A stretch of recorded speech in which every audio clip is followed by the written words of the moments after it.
What's the scariest moment you've encountered in your whole life?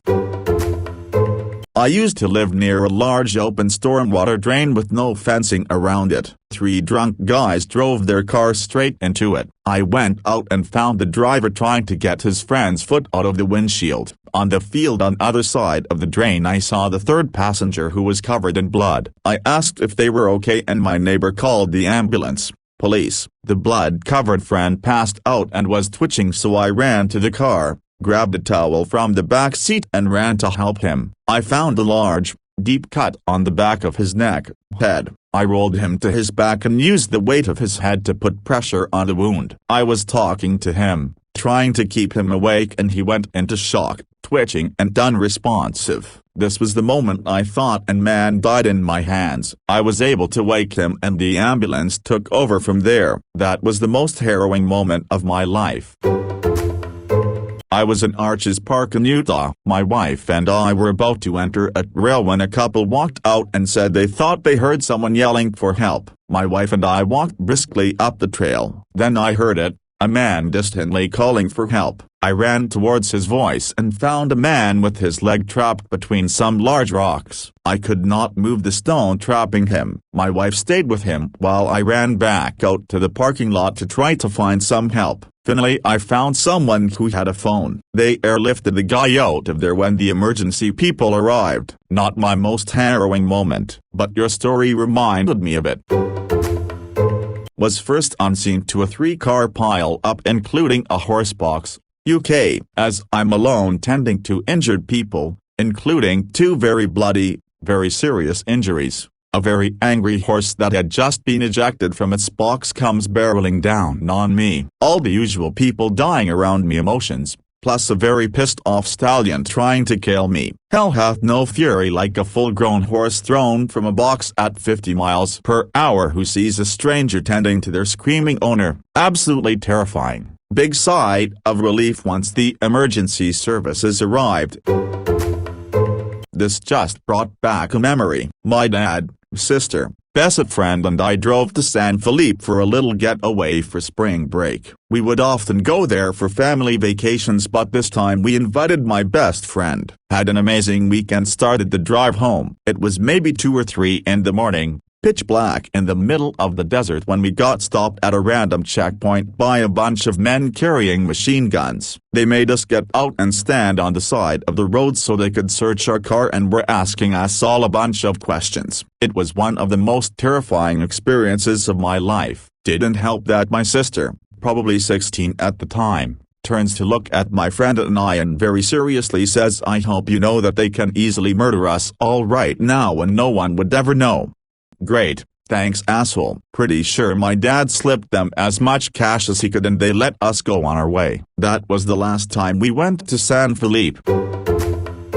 Seeing my dad collapse on the floor and my mom panicking and crying trying to call an ambulance. Then seeing him die. He was clinically dead for just over a minute. They're on the floor and be revived by the EMTs and be carted off to the hospital. He later died a second time and could not be brought back. I was 12 and I'm the one who called all the family members while waiting for the ambulance. I'm the one who had to tell my grandma her son might die.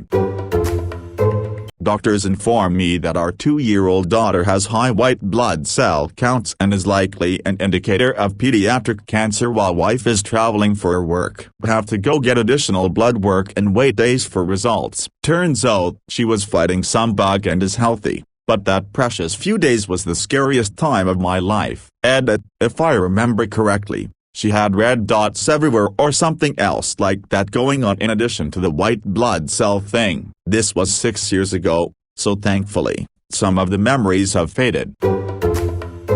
My younger brother sleepwalks. He would just stand by my bed, silently, until I'd snap awake and see his silhouette looming over me. Sometimes, he turns on the lights when he's sleepwalking. I woke up one night, and he was standing there, turning the lights on and off. On and off. I get him back to bed, and I went downstairs to sleep for the rest of the night. Around 4 a.m., I woke up to see all of the lights downstairs were switched on. That moment you know you're going to be in a near, possibly fatal car crash, and there is no longer anything you can do to avoid it. So you close your eyes and await impact. And so much happens in that moment. It's like time stands still. Then it stops, and you survived, and you're cognizant, and you look around to assess the situation. Look down at your mangled self. It's been almost 25 years. I've blocked a lot of it, but I can still see all that blood on my hands.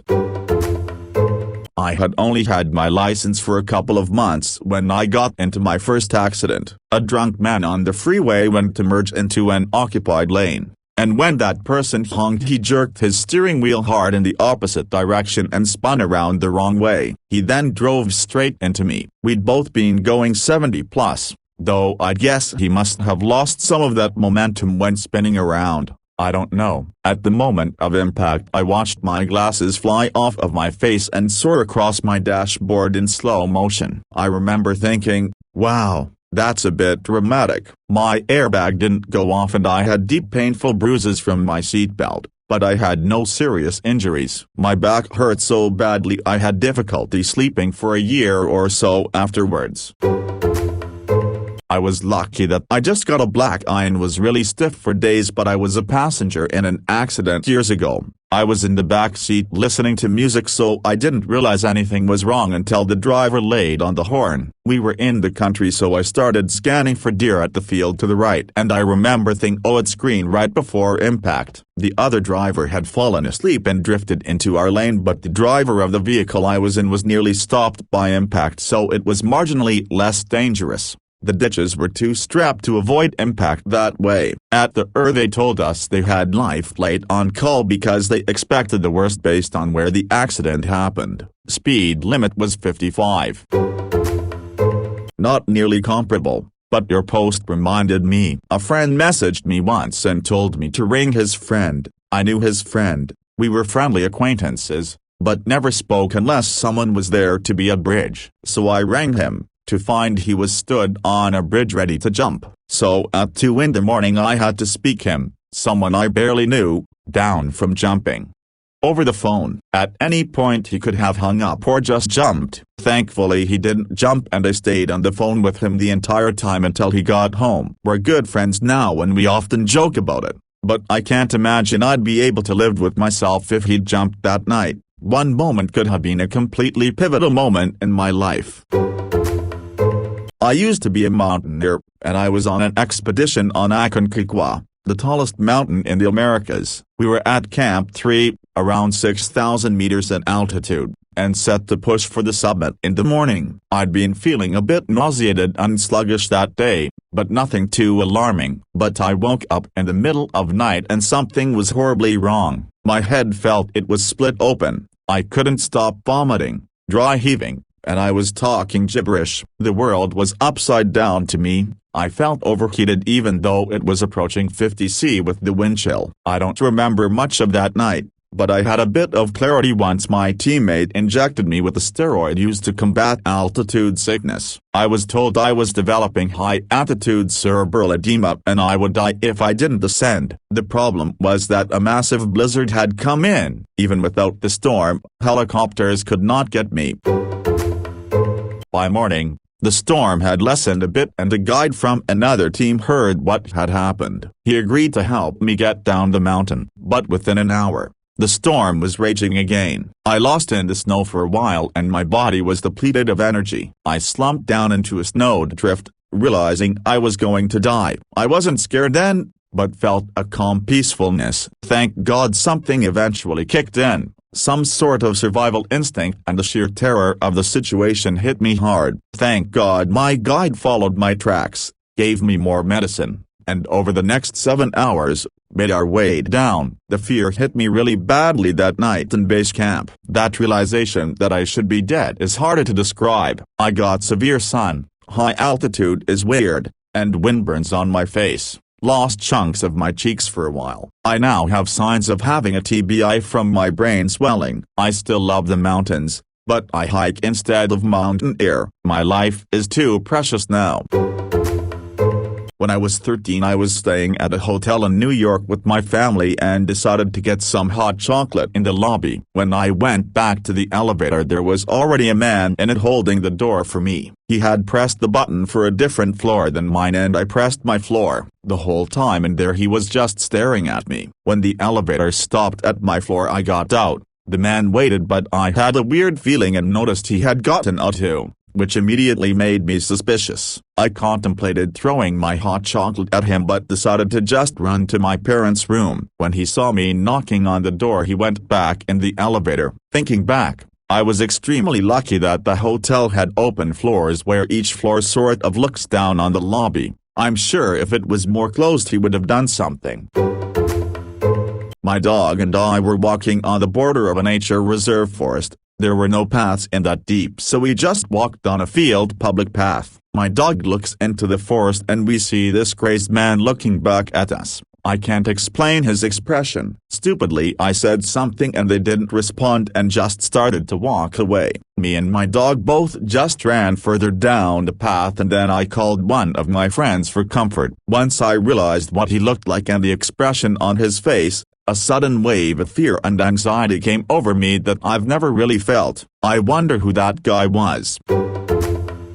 When my son was born, C-section, he stopped breathing. The doctors managed to revive him. It felt like 5 minutes of sheer panic, but in reality it was more like 30 seconds. I have the whole thing on video. I was recording when they lifted him above the sheet and forgot to press stop on the recording. I watched the video back a couple of years later and you can hear the panic in my voice. I asked the nurse if he was going to be okay and she said she does know. Luckily 9 years later he's a very healthy, happy boy. Edit. Wow. I didn't expect that many upvotes and replies. A little more on this and why it actually happened. My partner is type 1 diabetic, and towards the end of pregnancy the baby started to take more insulin, resulting in him growing rapidly from week 33. We then had to go for regular ultrasounds to determine when was best to get him out. Size was an issue as my partner is only 5'2" and slim, but they didn't want to deliver him too early as he wouldn't be fully developed. He ended up being delivered by C-section on week 36 and weighed 7 pounds 11 oz. Basically he was too big to be inside my partner and they had to get him out. His lungs weren't quite developed yet, so he had to go on a ventilator for 11 days. After that he was fine and hasn't had any breathing related issues since. He plays a lot of sports now too and it has never affected him. We are actually having another baby boy in 9 days' time. This time we have managed to reach week 38 as my wife has managed her glucose levels much better this time, so he is growing at a normal rate, so hopefully this time there will be no complications. In the wee hours of a cold winter night in downtown Indianapolis, I, 24, was riding my bicycle home to the dorms, 2 miles from my job as a night cook. It sucked bad enough as it was in that dry ice Indiana cold. But I had no car. A car full of predatory men start harassing me, driving alongside me, taunting me. They suddenly brake, and I take off on my bike through the tree-dotted university grounds, between some buildings and round back to the dorms. It happened at the perfect place because they couldn't drive into that area with the trees. What if it happened 1/2 mile earlier? What if I had hesitated a second? I took a taxi home every night after work. After that, the last 2 hours of every shift therefore went to cab fare. But I'm still alive. Those were hard times.